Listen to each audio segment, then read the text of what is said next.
Kreu i qeverisë Edi Rama në komunikimin sy më sy me qytetarët ka komentuar edhe reformën në drejtësi, duke sjellë në vëmendje edhe 21 janarin ku 4 protestues u vranë në bulevard në vitin 2011. Sipas tij, shpata e ndëshkimit ka qenë historikisht në duart e pushtetit politik, që e ka përdorur për të bërë edhe drejtësinë, duke goditur kë ka pasur oreks të godaz dhe mbrojtur me shpatë kë ka dashur të mbrojë.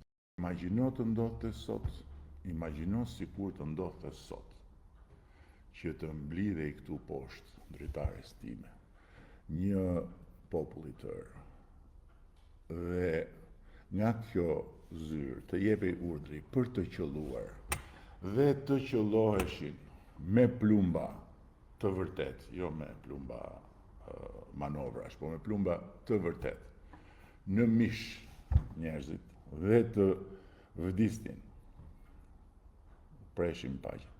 4 vetë, totalisht të pafajshëm, totalisht të parrezikshëm.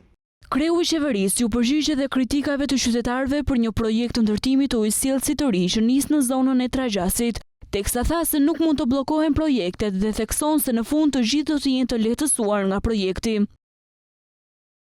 Ky projekt bazohet në studim të mirëfillt hidrologjik.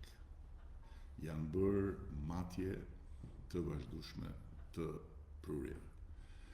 Janë bërë analiza të vazhdueshme për të arritur në konkluzionin se çfarë prurjesh ka, sa prurje janë ato që i duhen mjedisit ekologjik, përfshirë edhe vaditjen e tokave, sa prurje janë ato që duhen për konsumin lart atje, sa flas për konsum për ujë të pishëm, sa prurje ikin në det.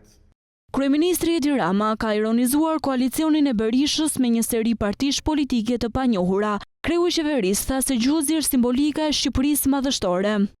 Tani është bërë dhe një koalicion, i madh, shumë i madh. Kujtip Gjuzi në Ardëndogën,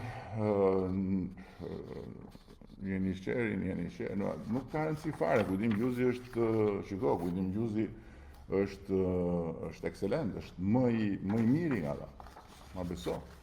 Është më i miri, është më simpatiku, më europiani nga ata. Kreu i qeverisë u ndal te antarësimi i Shqipërisë në Bashkimin Evropian, ku tha se në 11 maj nuk ka tifozllëk, por duhet të antarësohet Shqipëria në Bashkimin Evropian. Më tej theksoi edhe 3 përfitimet kryesore që fiton Shqipëria me antarësimin në BE, si barazia para ligjit, liritë individuale dhe standardet e jetesës.